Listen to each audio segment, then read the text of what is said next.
In the early 70s, you switched gears a bit and became a prop master. Talk about that? Well, that's a story that sometimes I don't like to talk about. But at that period of time, I couldn't find a directorial job.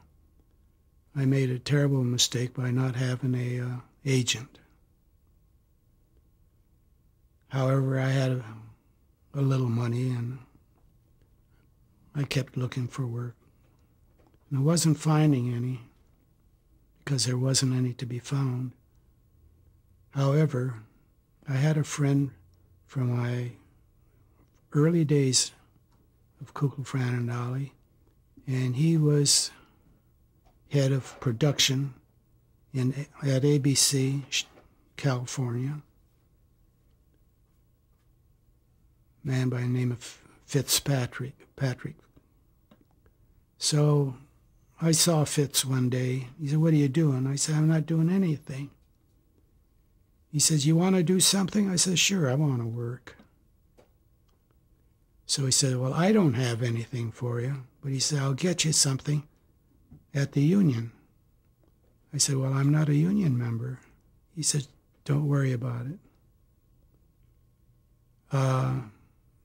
He saw to it that I got a application the next day. I filled it out at the union office here. And the second day after I filled out the application, they called me and said for me to go to a studio, rehearsal studio. Remember, it was on Lancashire. And he says, "Go up there and work as a prop man today." Now, what union was this? IATSE, International Theatrical. So I went to this rehearsal hall, went upstairs, and I didn't know anybody. 2/3 of the people were black. I did notice that. And they start rehearsing. And at the end of the rehearsal, the first rehearsal, the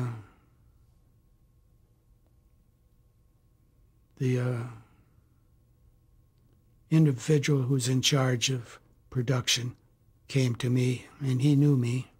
I didn't know him, though, but he knew of me as a director. He says, "How'd you like the show?" And I says, "Swell," but I said, "I didn't see who was on the show." He says, "Well, he saw Damon Wilson and the Ant." And I said, "Yeah, I worked with him." And he says, "How would you like to work this show?" I says, "Fine, I'll work it." Well, when I came in the next day, the full cast was there, and a gentleman by the name of Red Fox. It was his show, Sanford and Son. I didn't even know that until the second day, whose show it was. And I rehearsed that show all day long as prop master. Not prop master, as a prop man. And this chap came to me and he says, "How would you like to work the show on props?" I said, "Fine, I'll work it." And within a week, they made me prop master, head prop master. And I worked that show for 5 years, Sanford and Son. I got along very well. I get along with everybody anyhow. I got along with Red Fox very, very well. If he had a pocket full of money, like $600 or $700, and he was changing clothes all the time, he'd hand the money to me. He said, "Here, never ask a question. Here, put it in your pocket." So, as I say, I worked the show for 5 years and had a great time. And I did a good show for them. What kind of things did you do for them? Well, I did all the new furniture, old furniture that had to be purchased. I got for them. The original stuff, the unit manager and the set designer gets the sets. We had, the junkyard and the house that was completely furnished, etc. I had to take care of all television shows have food brought in, the donuts and the coffee and the sandwiches and God knows what. I had to do that. I had to set up, we tore down the show after each show, and it had to be set up the next week. It was a weekly show. During the week, I had to do all the purchasing for the rehearsals. That goes for the food, whatever is needed for the show. All the props like guns, handguns that we used, accordions, if it was a prop on the show, I had to go and purchase it or rent it from a prop house. And those were my duties, to make sure that the show had everything that was needed. Were you able to interact with the cast? Oh, yes. Sure is. Talk about working with some of the people in the cast. Well, most of the cast people were very, very nice on Red Fox's show. Red, to me, was, I don't know if he liked me or not, but he sure was good to me. If he'd go out for dinner after a show, he'd say, "Hey, Gami, come on, have dinner with me." And the two of us go have dinner, which usually people of that stature, they don't bother with the stagehands. But it was a pretty regular cast every week, the same people. There would always be maybe a special person brought in to be a doctor or teacher or insurance person or something of that nature. But as a whole, it was a set cast that Red had. Did everyone get along? I never ever saw any arguments with these people. In fact, it was a rare case on any show that I worked where there'd be an argument. You also directed 3 episodes of the Yes, show. I did. How did that come out? I had no trouble. I had a wonderful technical director, and I guess on some of the things he carried me because he knew that I hadn't directed. If you haven't directed for a long time, the industry changes so fast, equipment especially. Today it's all computers. Everything is computerized today. Instead of going out and hiring an audience, like if you have an audience is needed for a dinner dance or a cafe or something, you needed extras. Today you can have like 2 or 3 people and they can put it in a computer, and you have dozens of people sitting around at chairs. Of course, you grow up with that. Television has changed since my day, and when you think of it, I started in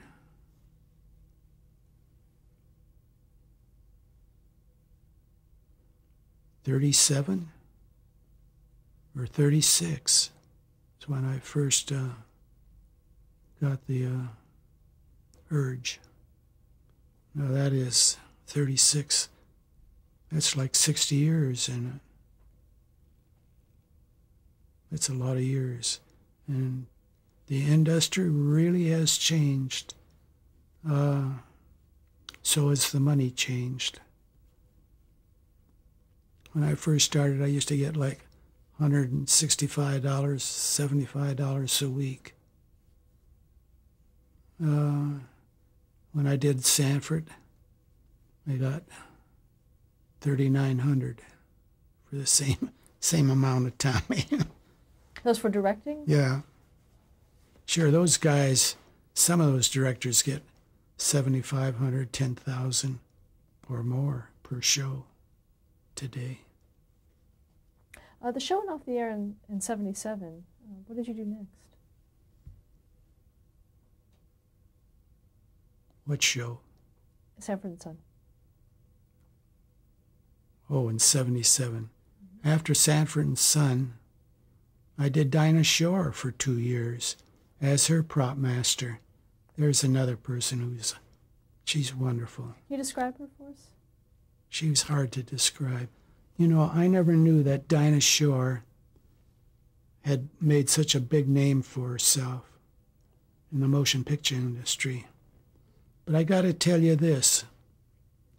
When I was in New York City, when I first went to New York City, and I was hustling for work and whatnot, and I would come home on certain days and listen to a dance band that played on, what was the name of that show? There was a show that played records and dance band thing on something about Dreamland. Anyhow, on this show there was a 5-piece group, and who should be singing on it but a little girl by the name of Dinah Shore.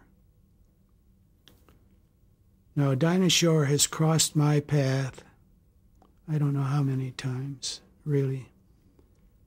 One of these periods of times when I was out of work, I thought I had a job with Dinah Shore. This was at NBC.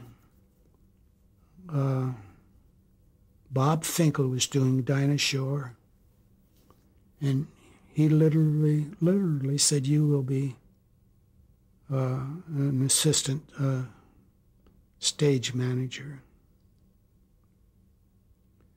Well, there was also a chap who was working on the Dinah Shore show previously. He had been previously working on a show for some time.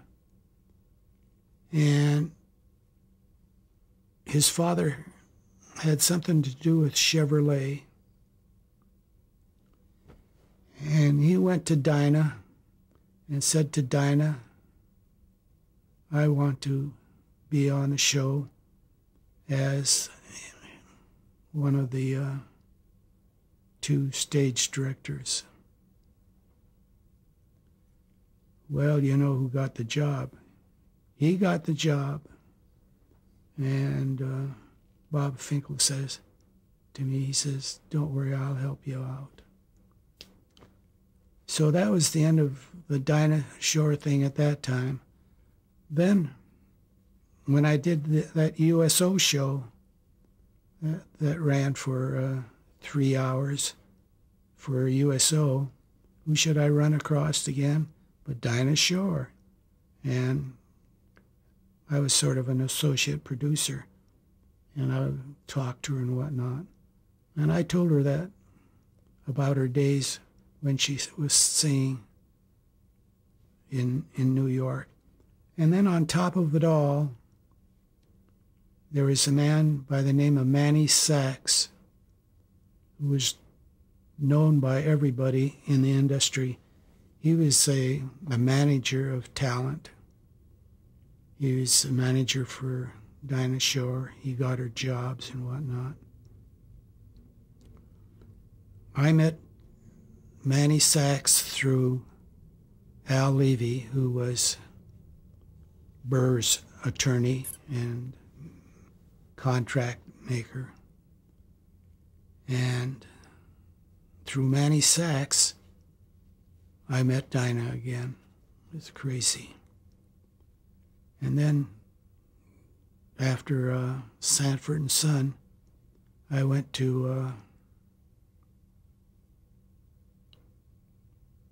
to this Manny Sachs and told him I wanted to work the Dinah Shore show. Well, I got the Dinah Shore show, and I worked it for 2 years. So that was a daytime show? Yes, it was, I think it was around noon, 1 o'clock. Was it syndicated? Or was it 3 o'clock? Was it syndicated? Yes.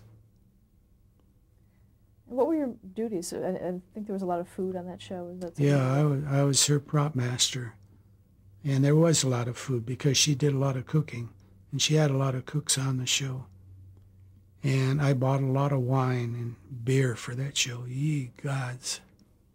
But she was wonderful to work for. Every day, for her birthday, I bought her a little blue vase, an expensive little vase. I got it in Beverly Hills. And in that little vase, I put a rose every day for her.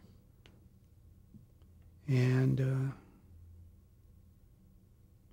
she noticed that. She knew there. And she really appreciated it. And when the show went off the air, of all the things that she took with her, she took this little vase. And the rest of the stuff she just left. But Dinah, I didn't know, made so many motion pictures. She made a flock of motion pictures. And she did a lot of shows before she did that big Chevy show. And everybody had a good word for her. You gods. When I went to her wake, everybody in town was there. This girl was liked by everybody.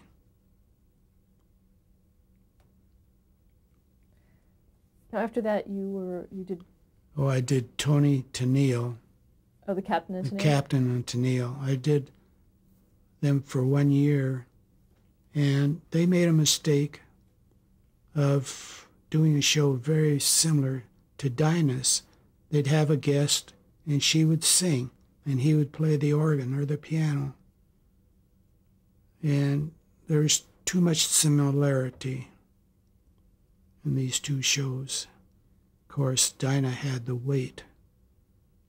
She was the biggie. There was a show at KTLA at that time that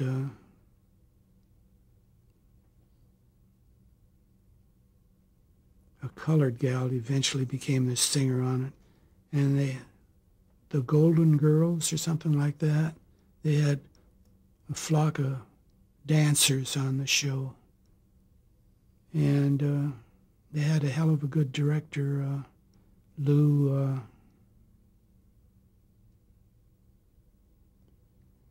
big-time director today. Anyhow, I told Tennille and her husband, the captain, Daryl Dragon, yeah, that she should apply for this show because not only could she out-sing this colored gal, she had a personality that was good. And because the money wasn't right, she didn't take it, which was a mistake. But Tony we got along wonderful. And after that, you worked as mostly a floating prop master. Is that correct? After Captain and Tennille, did you work on any other shows for long periods? What did you say? Floating. You said you had told me that you. Oh, let's see. Did I work any steady shows after that? I didn't work any steady shows until I did Bob Barker and the Price is Right? Price is Right. And you worked props for that? I worked props for that. And that was the last show, big show I did, because I had a knee replacement and I had a broken hip. So when did you retire? like a year and a half or 2 years ago.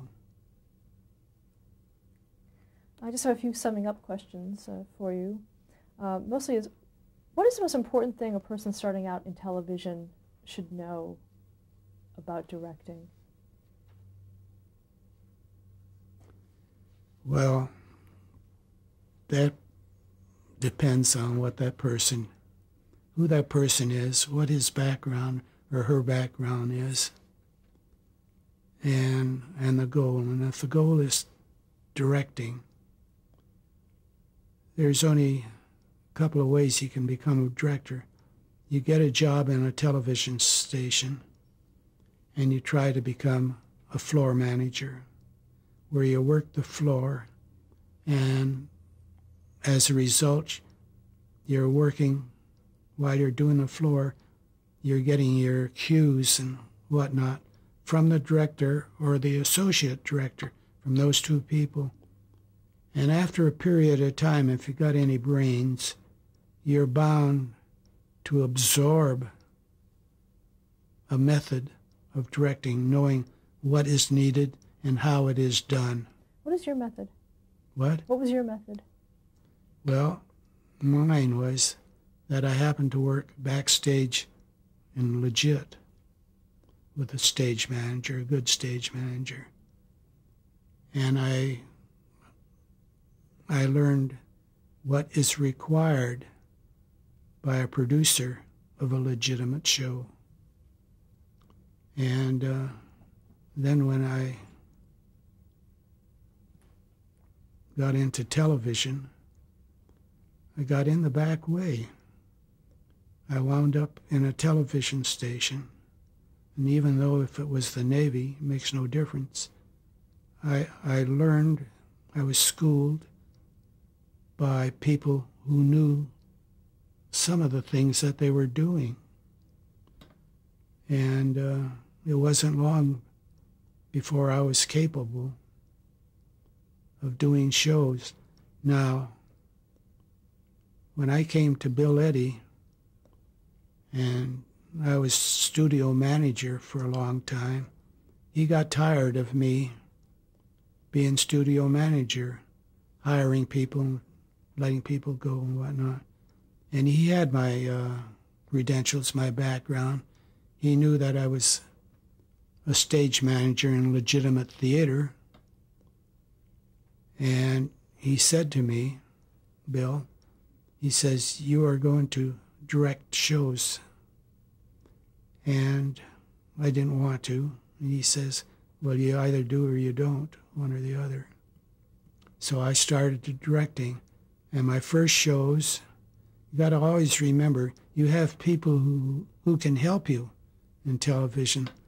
These two camera girls were able to help me with their knowledge. And I start doing little musical vignettes, which I knew very well. I could do those things with my eyes shut on the stage. Have a singer or a dancer or a couple of dancers or a group, and I'd put them together and tell them what to do, and they would do it. Well, it was the same thing in television. I would do these little vignettes. These were like 15-minute things, and television at that time was only 1 hour that you could do something. But in those 15 minutes, like I had a boy and a girl singer, the show was reviewed, and I got damn good reviews because they were good little shows. They made sense. And you just go on from there. Okay, a couple of other questions. What do you think was Bill Eddy's legacy for television? Oh, Bill Eddy was a genius in television. That's my opinion of Bill Eddy. Bill Eddy worked with Farnsworth, who was the father of the television camera's existence, really. The television tube was devised by Farnsworth, and he had the station of the Dumont station. Bill Eddy, I don't know how he got in with NBC, but he did. He was a gadgeteer, Bill. He was a very, very good electrical engineer, and he had a brilliant, brilliant mind. And the first big thing that Bill did was the lighting. They needed lights, and Bill devised a lighting setup to light up the studios. And the principle of the Eddy lighting was adopted by ABC and the Dumont stations. They all took his equipment. Bill Eddy devised a motion picture that they took the lens and it was diverted through the camera that it could run constantly through the tube and be on the air. I don't know what device was behind it all, but all the networks used it. Bill then went to Chicago and took an engineer from the Farnsworth setup, a man by the name of Brawley, with him. And he took 2 telephone transmitters with him. They took these 2 transmitters and turned them into television transmitters. And he built a television station. I understand it cost $15,000, which the big station would have to pay $250,000 for the same equipment. The cameras that we used when I first came to Balba and Katz, cameras were built by the engineers there, the iconoscopes. They knew what the requirements were, and they undoubtedly had the engineering layout of what is required, and they built their own cameras. They built their own antennas. He built his own tower, and he wound up with a very, very good station. Bill. Let's stop here to change the tape.